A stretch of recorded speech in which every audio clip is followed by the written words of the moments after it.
I'm very fortunate today to introduce Dr. Holly Porter to you. You've recently published a book called Intentionally Designed Co-Teaching, a purposeful approach to multilingual learner programming. And I was so excited to hear about your program because your district moved from non-co-teaching to fully co-teaching. We'll get there. We'll get to there in a second. But can you tell us about your role in your district?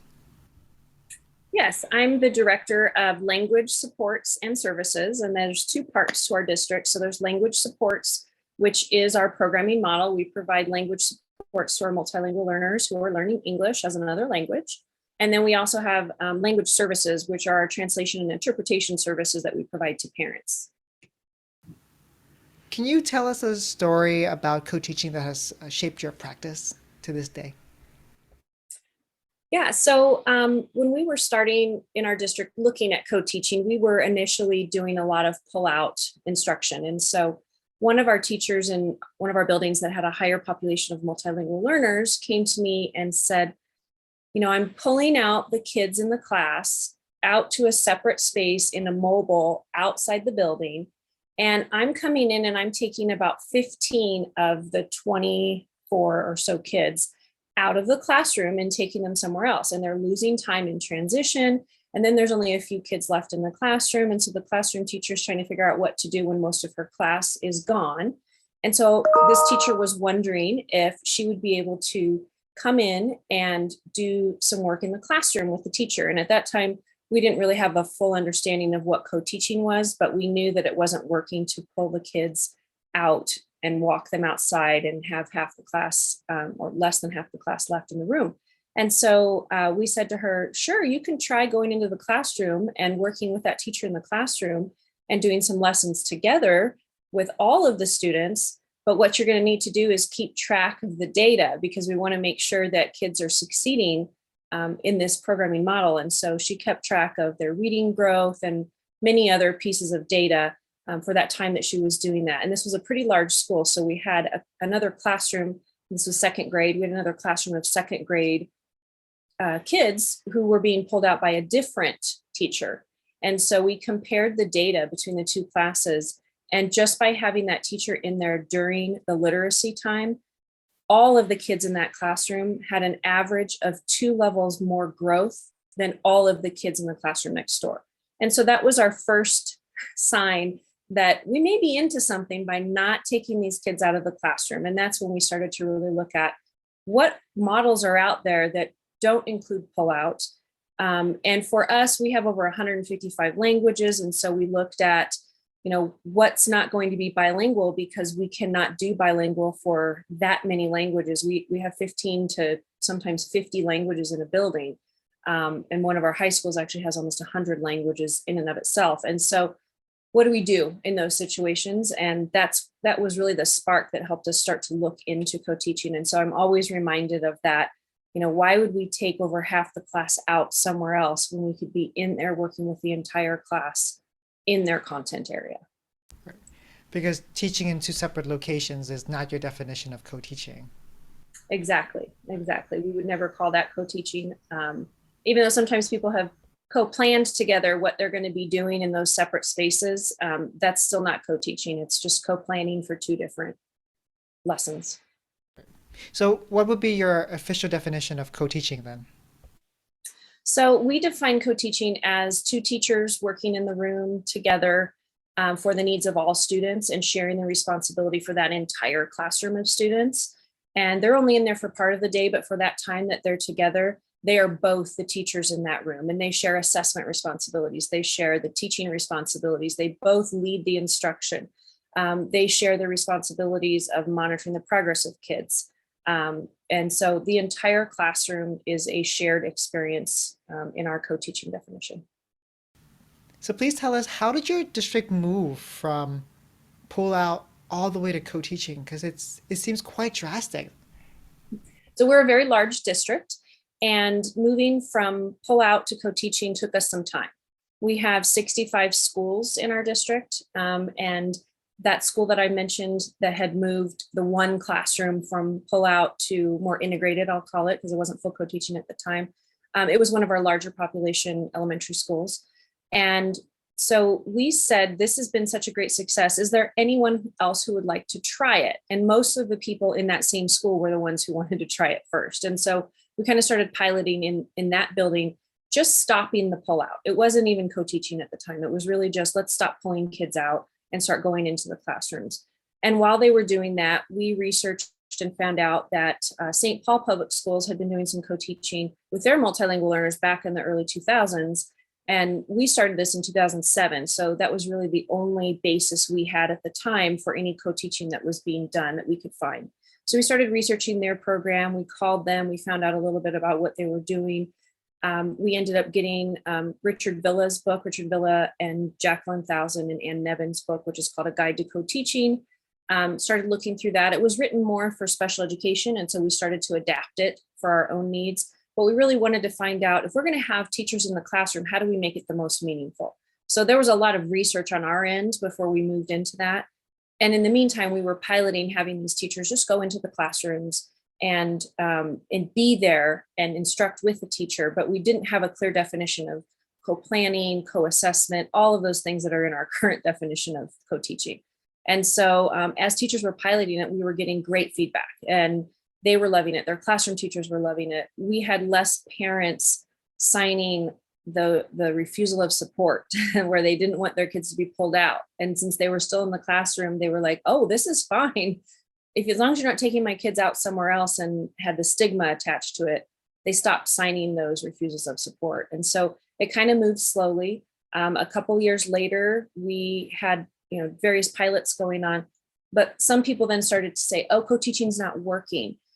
And so we would ask questions. Well, are the teachers co-planning? Because we knew that was best practice. And we had told people, you need to start co-planning.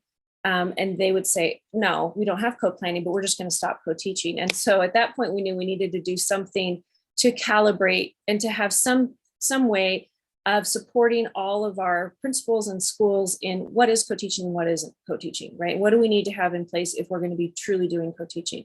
So we developed a rubric that we sat down with each of the buildings and sat with the principal and the specialist in the building, the English language specialist, and sometimes even some of the co-teachers in those meetings.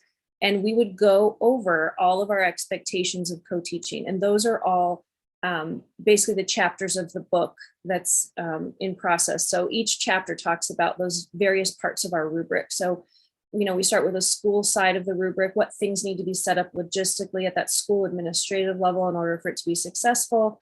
In there, we're talking about time, we're talking about clustering students into the classroom. We talk about ensuring that you have the resources that you need, the professional learning that you need, the time set aside for co-planning and reflection, making sure that it's a high priority in the scheduling of the building so that our co-teachers can be in grade level classes.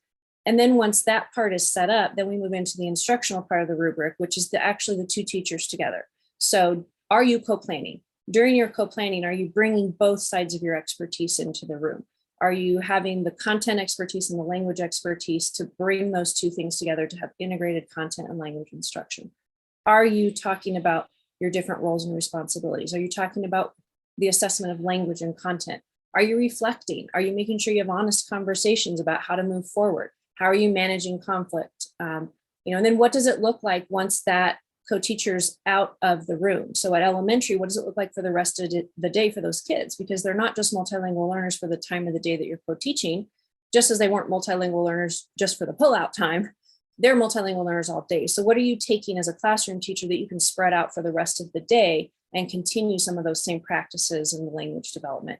And then for secondary teachers, what are you doing for the other periods of your day where you may have multilingual learners, but you're not going to have that co-teacher with you? So that's the basics of our rubric, but it lays out all of those things that you need to have in place in order to be truly co-teaching. And it takes the mystery out of, oh, it's not working. Well, if you have, maybe there's one of these things missing that we can support you with to get you in a better place. And so that's kind of how we use it as a goal creation device so that we can support schools in their specific needs. And then it also helps us with larger professional learning that we do at the district level.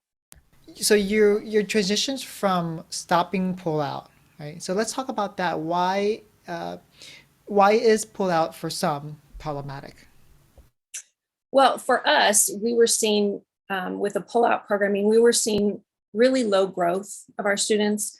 And at that time, the federal government was doing adequate yearly progress, so AYP.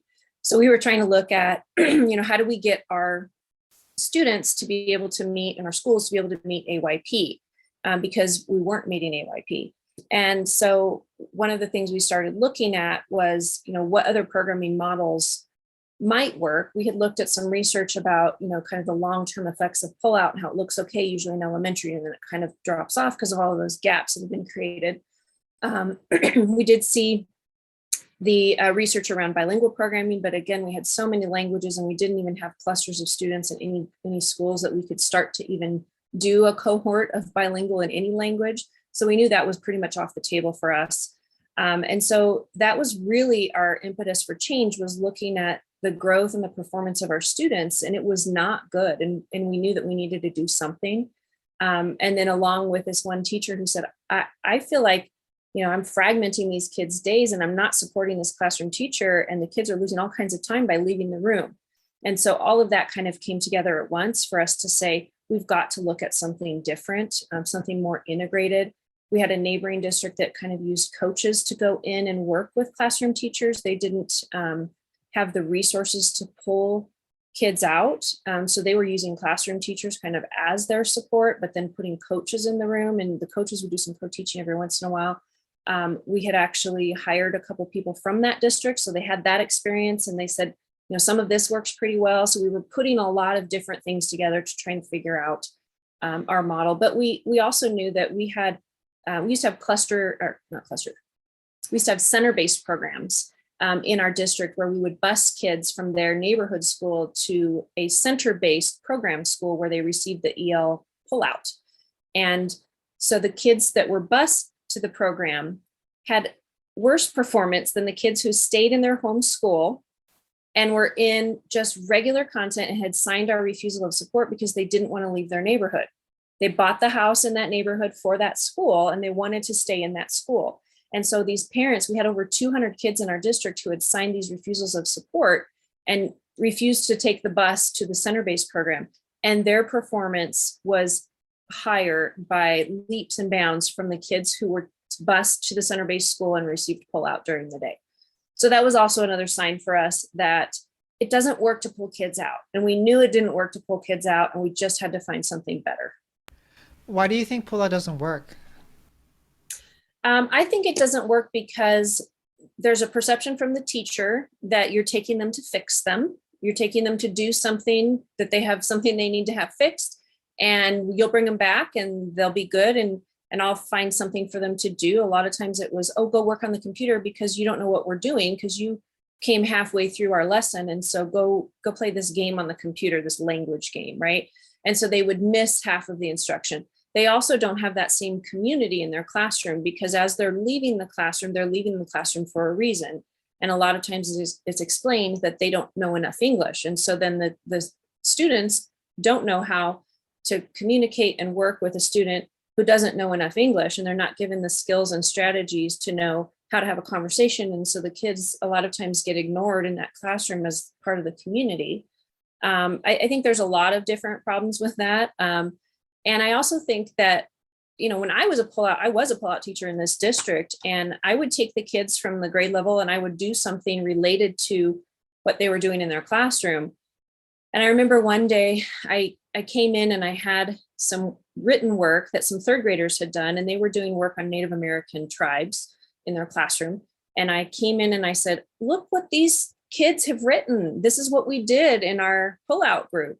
And the classroom teacher looked at it and was like, okay, so how do we get them to grade level writing? And I was like, oh, it was one of those things where I didn't have the understanding that grade level was here and I was getting the kids to here. And I thought it was great because they were the top of my group. And so the top of my group became grade level rather than grade level becoming grade level. And so I think that happens more and more. And I think sometimes when you get into small groups, it's easy to say, well, let's play a game of guess who. That builds your language. And now what content have they missed to come in and play a game of guess who? So multiple problems that I see. It fragments kids' days. They don't have very much time in that classroom with their peers. And so, Another reason why pullout can be problematic is because the stigma that comes along with it. Because you don't have a sense of community anymore. You have a sense of those kids, these kids, and not instead of kids together, right? So there's a perception that, oh, go fix these kids from teachers, and then from students like, oh, those kids don't belong here, right? And separate is never equal. So when we separate kids, we have to be very careful of saying, is our intention and impact the same? Because sometimes our intention and the impact are not. So I think you've given a very clear case of why pullout might be problematic. Let's move to talking about chapter 2, which is about the structures of co-teaching. Will you talk about that? yes, so the structures that we have put in place for our co-teaching program include classroom placement and time. And those things are so important for our administrators to understand if they're going to have a successful co-teaching program. In the classroom placement, we talk about having consistent guidelines for placement of students into classrooms. And we do that based on their English language proficiency and academic needs. And so within each classroom configuration, you should have various academic language and peer models present. And so what we don't want to happen is, oh, there's a co-taught class. There's 2 teachers in there. Let's go ahead and put all the kids in there who need some support. That's not the purpose of co-teaching. It should be a heterogeneous mix of students. And so we look at clustering our multilingual learners into co-taught classes, but they should be about 40% of the class. That's our ideal. So that 60% of the class is a heterogeneous mix of kids who have various academic proficiencies, as well as some of them may be former multilingual learners. But all of them should be just a grade level class with about 40% of the class being multilingual learners as well. And so that's how we do our clustering. We also ensure that we have time built into the schedule for co-planning. That is so important that teachers have time to plan together. It should be, for our elementary grades K through 5, it's usually a day a week that they go and they plan with each co-teacher during their normal co-planning time. And so we have specials, which are music, PE, and art.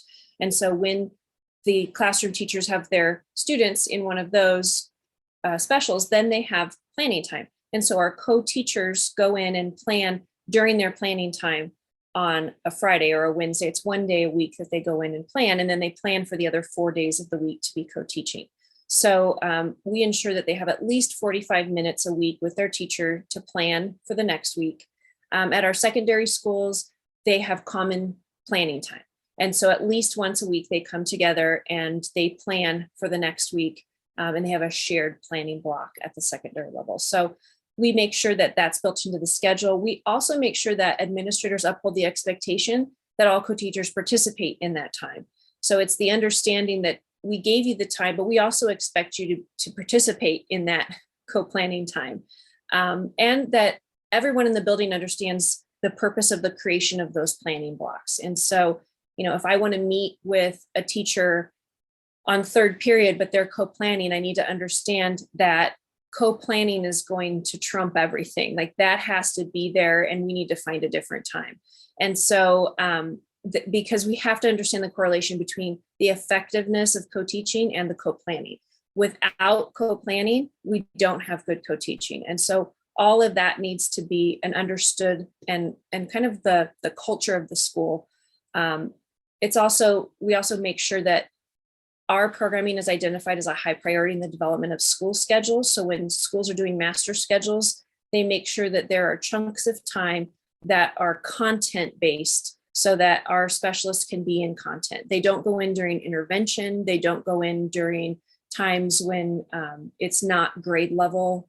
So maybe if it was like before lunch and they were doing a read aloud, sometimes at the elementary, you'll see that. They don't go into those times. They only go into the 4 core contents, and they co-teach during those. And so that has to be put into the master schedule. And so a lot of times it's secondary level. It's okay, let's create our schedule, but let's make sure we have this voice in here to put all of these things in place for our multilingual learner programming so that we don't create a time where they don't have co-planning or they don't get into a grade level content. So. I'm so impressed that you were able to get all teachers, all co-teaching partnerships time to co-plan. Like, wasn't there any pushback from admin and teachers? Like, how did you manage that? So, of course, along the way, I mean, we've been doing this since 2007 is when we started the initial investigation. And so 2009 is when we started moving elementary, and then we moved middle and high school. So along the way, of course, there were questions that came up. We had questions that came up from our teachers about, this is my individual planning time, and now you're making me co-plan. You can't do that. And so there were some questions that came up, but our master contract with our teachers says that teachers will have planning time. It doesn't say individual planning time. And so co-planning is planning. So just because you have another person in the room, it doesn't mean that it's still not planning time. We're not asking you to go to a meeting. We're not asking you to go do duty. We're not asking you to do something completely different. It's still planning. It's just planning with another teacher, which has to be done because you're a co-teacher.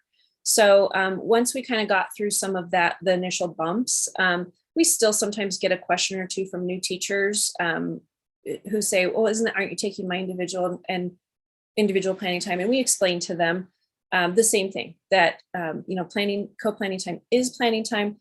And the thing is, once they see the benefit of the co-planning, it goes away. It rarely becomes a long-term problem, because once they have that person in there and they've been able to co-plan for a couple weeks, and they see how much benefit it has, not only for that time that they're co-planning, but for the rest of their day and all the things that they're learning from that about how to work with students, scaffolds and strategies, language development, all of that, then they stop asking those questions. And then a lot of times they ask for more planning time.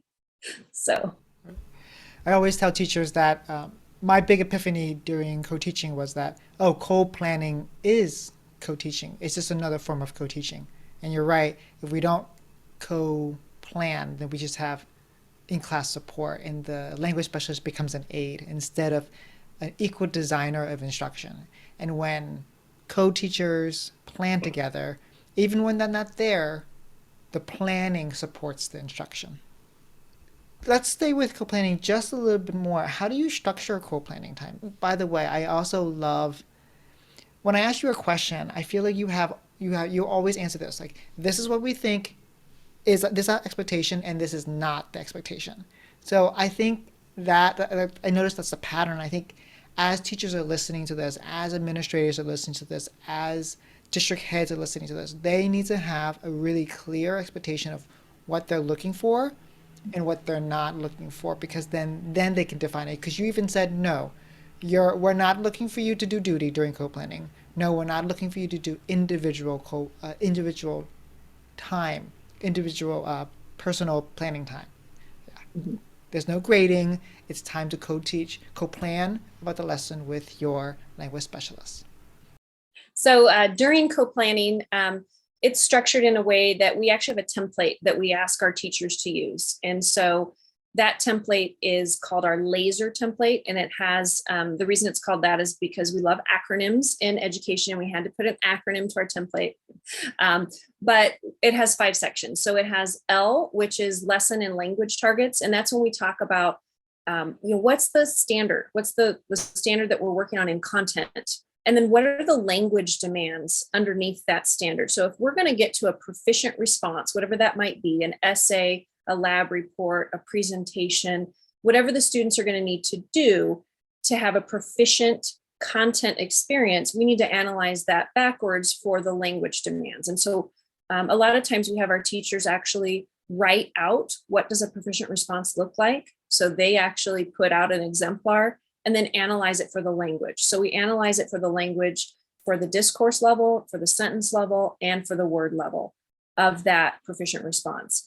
And then within that, we start looking at how are we going to teach to those language demands? And we start looking at the functions, the forms, how we're going to have kids be fluent using the language of whatever this language demand is for this content. And so that's one of the bigger parts of our plan, is to actually sit down and say, what is it we're expecting kids to be able to know and do? And what's the language under that? And then we can start moving into, okay, what do we already know about the kids? So that's our A, analysis of data. So let's analyze what we already know. What parts of this have we already done and kids have been pretty proficient at it? What are we going to need to work on more? What do we know about their language levels and how we might need to provide some additional scaffolding or supports based on their level of language acquisition? So analyzing all the data that you have. And then we move into scaffolds and strategies. So we've analyzed the data. We know what our expectation is. S is scaffolds and strategies. Let's look at how are we going to scaffold these lessons to ensure that kids get to a level of being proficient with the content standard. And so what are our steps to get there? What things will we put in place? Will there be sentence frames? Will there be word banks? Will we have some different visuals or not? Because this is also the place where we don't want kids to be over scaffolded. So sometimes I see that we have kids who are really close to proficient and we provide them all these scaffolds, and that's not helping them get to proficient because we're not challenging them and gradually releasing them to the proficient level. And so this is where we should be talking about what's the appropriate level of scaffolding, not just putting all of these scaffolds and strategies out there. And I think this is very important for that expertise of the language specialist to come in and say, I know that this student's at this level, and so we need to be expecting complete sentences. We need to be expecting different types of sentence structures, whatever it might be. And we don't need to provide all these visuals and all these word banks because that's just going to be a crutch for them at this point.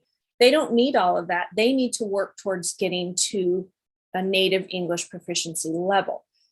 And so that's where we talk about all of that. In addition, that's where they talk about what are going to be our co-teaching approaches that are going to best meet the needs of these lessons. And so it's going to be driven by students as well as by the lesson. And so what makes the most sense for our co-teaching approaches to determine what we're going to do? Are we going to be supporting the students while we're out there? Are we, someone going to be going around and taking notes on what kids are doing?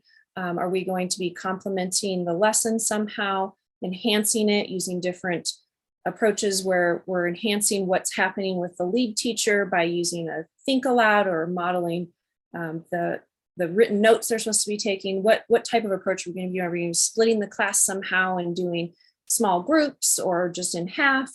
Or are we going to be, kind of doing everything leading together, kind of back and forth? And so that's when they talk about all of that.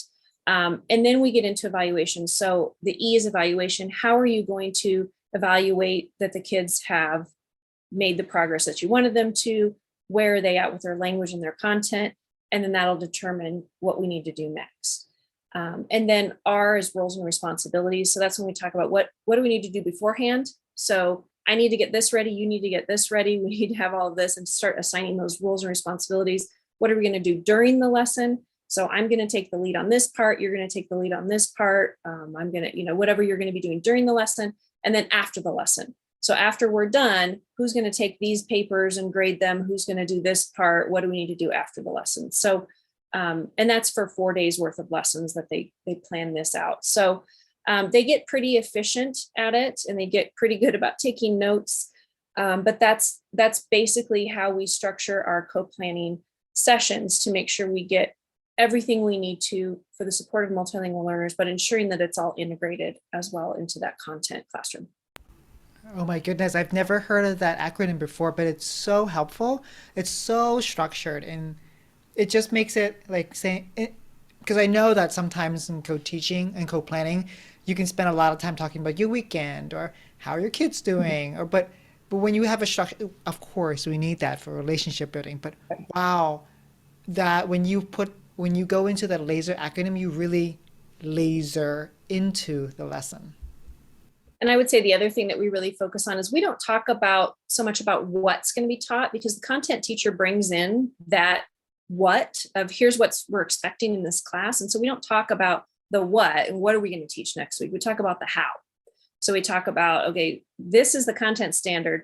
And then we analyze it for language. Now, how are we going to ensure that kids get to that standard and have the language necessary to be proficient? So I would add that as well, based on what you said. Oh, I like that. It's not just about the what, because the content teacher already knows the what. Now it's the what's the language or how will students use the language to access to get to that content. Yeah, that's nice. And our language specialists also have the what on their end. So they know the language proficiency levels. They know appropriate scaffolds and strategies for language learners. They know all of those things as their what. And so you bring your what to the table, but you talk about the how using your expertise in that session. Oh, that's going to be a quotable moment. I'm going to always think like, talk about the what, but importantly, talk about the how. So it seems like a lot, since there was a shift, let's talk about ongoing professional development or ongoing professional learning to support this new model. So initially, we obviously made sure everybody understood what co-teaching was, that we were moving to co-teaching and kind of all the aspects of our rubric, just as an initial foundation. However, as we go through the years, we continually use this rubric every year to go out and talk with people about where they are, because things change. You get new co-teachers, you get new classroom teachers, you get new things, new principles. But we talk about where are you with the rubric this year, and then at the end of our session with each school, we make goals. And so those goals become the school goals for professional learning. And then we have our staff go out and provide whatever's specific to that school for whatever they need. At the district level, we pull out those things that every school seems to have one of those lower ratings. So our ratings are not yet, somewhat, mostly, and completely.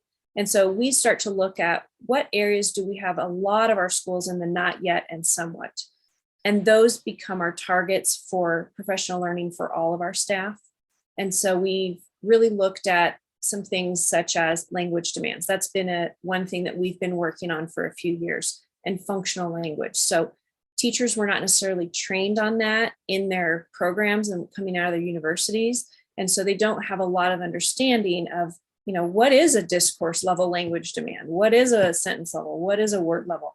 And so we've had to go back in and do some training so that they can be expertise. They can have their expertise in their area of language. And so that's been one thing that I can give an example of. The rubric has been really helpful as we go out and we analyze from all 65 schools, where does everybody need some support? That ends up being our district level support for our specialists mostly, but we also provide integrated overview sessions. So if you're new to co-teaching, you come to one of our overviews with your co-teacher, and that provides you with just the basic information about the rubric and the sections of the rubric. But what does it look like? What is co-planning? What isn't co-planning? What is co-teaching? What isn't co-teaching? What are our approaches? All of those things. We also have a 5-week class that we offer in the evenings. It's either 5 weeks or 2 full days in the summer. And that goes more in depth. It has co-teachers come together with their partners, and we do a lot of work around co-planning, around personalities, around conflict management, around understanding what co-teaching is and isn't. So it's kind of a bigger version of our overview. That's something that's ongoing for us, but mostly we try to pinpoint what each individual school needs and then provide the support out to the individual partnerships or to the entire school and all of their co-teachers, depending on what the need is. So I feel like I want to pause for a second to talk about relationship building. How do you make sure relationships are built? Because you have the technical side of like laser, the structure side, but then co-teaching is really about human dynamics. How do you deal with that? So, we believe that successful co-teaching is going to require ongoing honest reflection and learning by the teams. So we have a time where we have intentional discussions between the partnerships about their pedagogical beliefs and their expectations for that co-teaching relationship. So they actually sit down and fill out some worksheets that we have them fill out about their beliefs. And what are your expectations for co-teaching? What does your grading policy look like? What do you believe about grading? What do you believe about noise in the classroom? What do you believe about all of these different things? They fill it out individually, and then they share with their co-teaching partner and talk about what are those things that aren't aligned, and what are we going to do to kind of meet in the middle on some of these things, and what might we have to say, I'm going to have to compromise on that, or maybe we can both compromise and figure out a better way to do this. And so a lot about, what is it that we expect, and how can we make sure that we're as close to on the same page as possible. But then having shared that out, you understand that this person doesn't have as high of tolerance of noise level as I do. So I need to keep that in mind when I'm co-teaching, because it doesn't bother me at all, but I know it bothers her. And so those kind of things help. We also have them do some type of personality type assessment, or, we've done emergenetics, we've done Robin Jackson's Will Drivers, we've done True Colors. There's a lot of different things that we've done with teachers. So they talk about, how does my personality or my thinking preference affect the way I come into a co-taught relationship? If I come in and I'm all about planning, right? I just want to get everything done. And you come in and you're a very relationship centered person and you want to know how my weekend was. Those aren't going to align real well, because I'm coming in trying to get something done and you're coming in trying to ask me about my weekend. And I'm saying no. And you're like, no, I don't want to get to the co-planning. I want to know how you're doing. And so understanding those kind of things from each other can also help people compromise, and then just know where someone's coming from. Because I like to say, it's not personal, it's personality.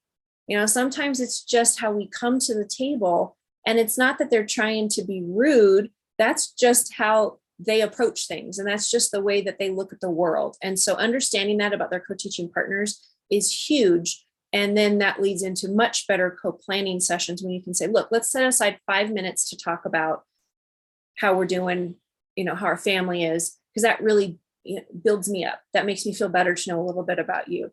And then we'll get in and we'll time the rest of this to make sure we get through everything, whatever it might be. If people can come together and compromise, that's helpful for the relationship.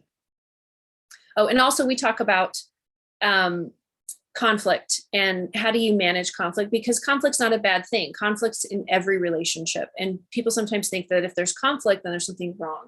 And that's not necessarily true. We have conflict all the time. It's just how you manage that. And so we talk through a lot of problem solving skills, identify what the problem is, brainstorm some possible solutions, and look through and see, what of these things are we going to try to move ourselves forward.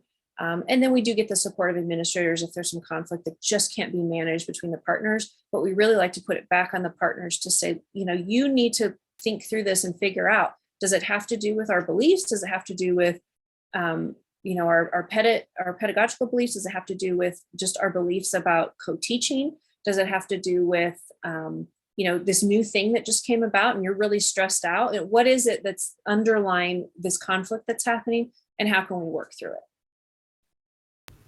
I feel like almost like the laser acronym, you can have like one more word above it, maybe like another R, or connect, for like R for relationship, or C for connecting, just like, and you like just a few minutes so that people don't just like jump in. It's already built in there, but most of it is already that like focus on the on learning part. I feel like I want to swing back to the logistics part. You talked about clustering several times. Like, I feel like that is the key to this, because whenever I talk about co-teaching with people, they're like, I support 27 teachers and kids are all over the place. I don't have time. That's the biggest part, the time, because of clustering, because of kids all over the places. So that's actually how we do our entire staffing model, is based on clusters. So at the beginning of January, right about this time, I usually get lists of the number of students that are currently in our schools, and start to look at what are we going to need going forward next year for staffing. Have we had increases in numbers, decreases, whatever that might be? And so the way I look at that is I take each individual grade level in a building and I see how many multilingual learners are in those classes. And so for us to look at a 40% ratio at the elementary, we use an average of about 24 kids per class. At the middle school, it's about 30 kids per class. And so we look at, we don't want to have more than 10 in each individual cluster. And so then staffing is designed to where each co-teacher in the building can have about, at an elementary level, can have 7 teachers that they work with, because they can get through and co-teach in 7 classrooms in a day. And that gives them time for the co-planning. And so it's about a 7-to-1 co-teacher to classroom teacher ratio at the elementary. And I do that based on, if I have 20 kids in 2nd grade, it's going to be 2 to 3 clusters. So that would be 2 to 3 teachers that we would need, co-teaching times that we would need to have. And so I do the same thing for every grade level. At secondary, I look at the number of kids based on 30 in a class. And so we can go up to about 12.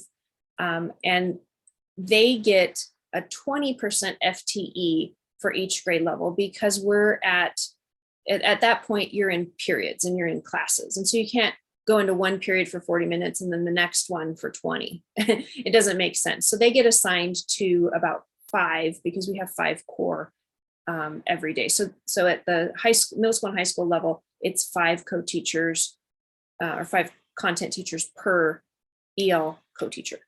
So it's 7 at elementary and 5 at secondary.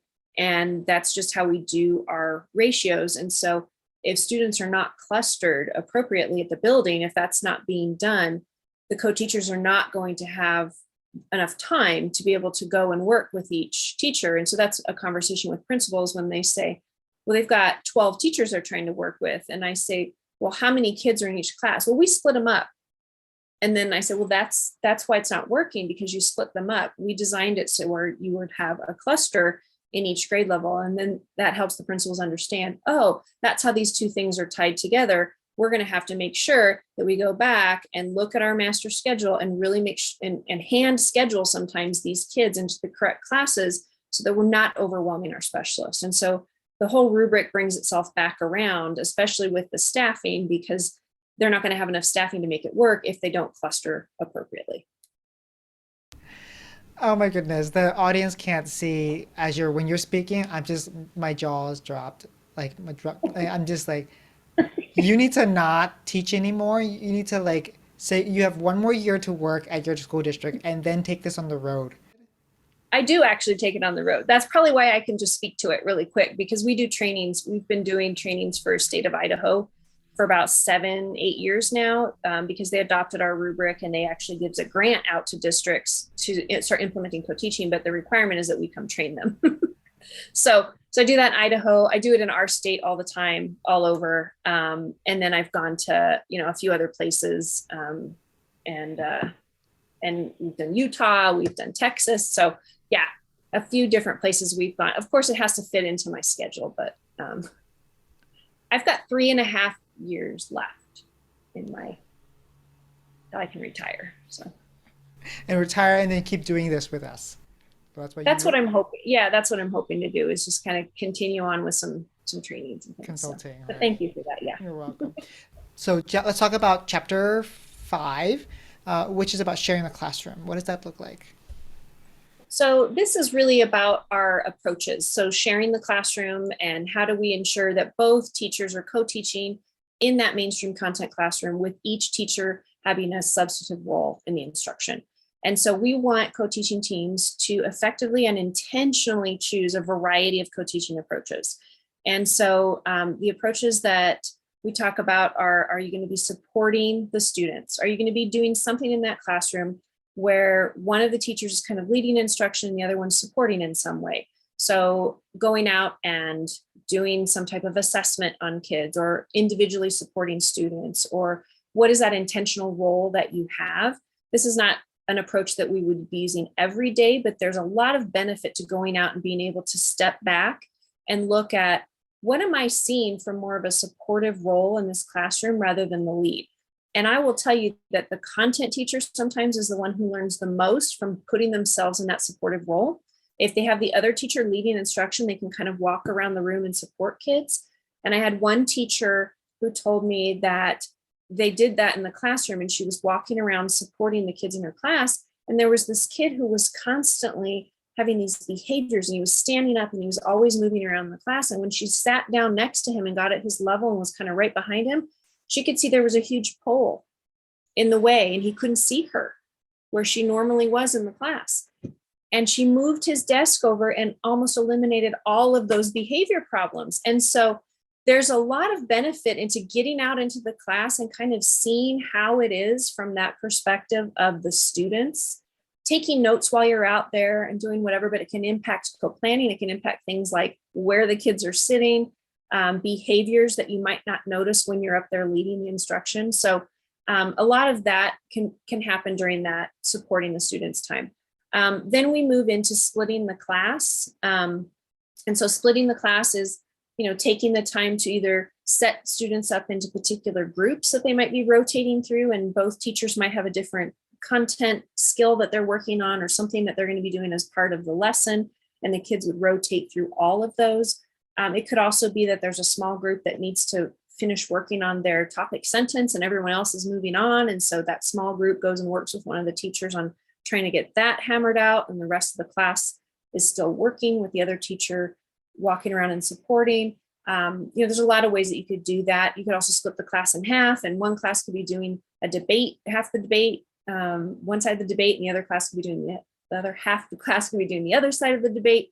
A lot of things that you can do when you split the class, but it's always intentional. It's not just let's split the class and we'll both do the same thing just to split the class. There's always a reason to be doing that. And it also shouldn't be something you do every day. So it's not like reading groups. We are really intentional about not putting our co-teachers into elementary reading group time, because then it turns into reading. And our specialists are there for language and scaffolds and strategies. They are not reading teachers. They may be really good at teaching reading, but that's not their role. And so we don't want them to get stuck into reading specialist when their role is language, and it's language of all content. And so reading groups do not count, in my mind, as a way of splitting the class. And so we don't have our teachers going into reading groups. We also have teachers going in and enhance the lesson somehow. So if you go in and you're enhancing what one teacher's leading and the other one's doing some kind of modeling or some kind of way to show the students visually what's happening, modeling, taking notes, maybe doing a think aloud, any of those kind of things add to enhancing the lesson. So you're not necessarily supporting individual kids, you're enhancing the lesson itself. And then we get into, leading together. So this is that time when you would be kind of going back and forth as the lead teacher. And so it might be, I'm doing even steps of the problem and you're doing odd steps of the problems. Or I'm going to be talking about the very beginning of, we're doing claims, evidence, and reasoning. I'm going to be talking about claims and what do claims mean? Then you're going to go in and talk about evidence. Where do I find my evidence? How do I find evidence? And then I'm going to come back and talk about reasoning or whatever it might be, so that they're going back and forth. But even during that time when one's leading and the other one's not leading, that person should still have an intentional role in the room, whether it be supportive, some kind of complimentary, they're getting something ready for the next part. Everyone needs to always have a meaningful role in that classroom so that it doesn't become one teacher's leading, the other one's just standing there doing nothing. So that's one thing that we make sure we really have when sharing the classroom, that truly everything has a purpose and is meaningful to the lesson and for the students. Right. It's intentionality. Right? Yes. And that goes back to the laser focus of the laser model that you have. I really appreciate this new version of the 6 models of co-teaching. You've just really made it really elegant and really clear for us. Let's spend just a few more minutes to talk about instructing for language through content. And then I'll end with my metaphor questions. Okay. So the instructing for language through content is really just taking all of the things that we've talked about above and just putting it into practice. And so we want to make sure that when we're co-teaching, students have rigorous and cognitively demanding instruction, but also learning the language on the side. So it's aiding in their acquisition of English and making that core curriculum accessible to them. And so when they're in the classroom together, co-teachers should be delivering lessons that integrate content and language. And so they have those language demands in them. They don't just plan for them, they actually teach them.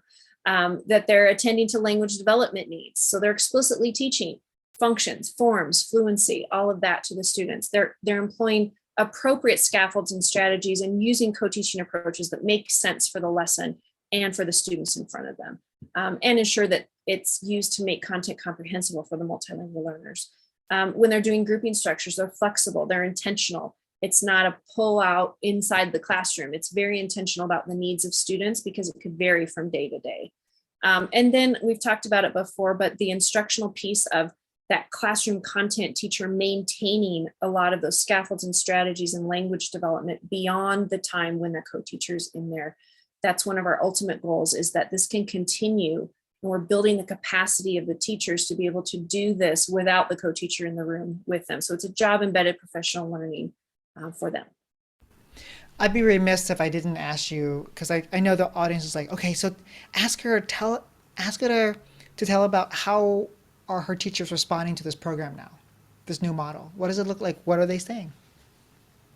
So our teachers who are in the model and love it can't say enough good things about it. I mean, even our classroom teachers. So our classroom teachers, there's one that we have a video of that she talks about, I didn't really understand this. I had this teacher coming in and, I was always the sage on the stage. And how was I going to have this person come in here? And was I going to have to plan for them and whatever? And now she's to the point of, I can't do a lesson without her. And so it's so important for me to have that person in the room co-planning with me, because I'm not able to even think through things anymore without this other person supporting me. And so to come from being so confident in your content to a place of, if you're not here, I don't know what to do, is a shift.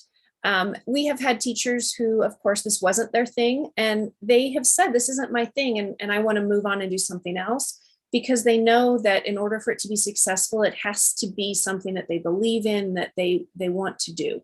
And so our teachers who are in the program, they believe in it. We have teachers come from other districts who apply specifically to our district because they've heard about the way that we do instruction. And so we tend to hire people who want to do this. Out in our buildings, we also have principals, when they're hiring even content teachers, they say, we do co-teaching. And so tell us about your experience with co-teaching or what you think about co-teaching. And if they are anti-co-teaching, a lot of times they don't get hired, and most of the time they won't get hired. So that's kind of one of the ways that I would say our program has just become part of the fabric of our district. And it is just how we do things. And all the way up to our superintendent level, we have, I've been in this position long enough that we've had people move from principal level to executive director to assistant superintendent, even to our superintendent. And they've all gone through this rubric with me. And so if anybody ever has a question as a new principal, they understand the rubric and they can say, no, this is the rubric and this is what we do and this is how we do it. It just has become part of the way we do things. Okay, we have to get access to that rubric in that book. So Okay. let's end with this traffic light teaching. In terms of co-teaching, what is something that you ask teachers to stop doing? That's the red light. What do you ask teachers to start doing? That's the yellow light. And in the green light, what should teachers keep on doing in terms of co-teaching? Okay. So what we ask teachers to stop doing is stop pulling out. That's the main thing, is stop pulling kids out of the classroom or stop pulling them to the back. Stop putting ELs in this homogeneous group of kids. They are not homogeneous and they should not be placed in a homogeneous setting. So that would be the biggest thing that we ask teachers to stop, because you can't be co-teaching if you're still pulling kids out.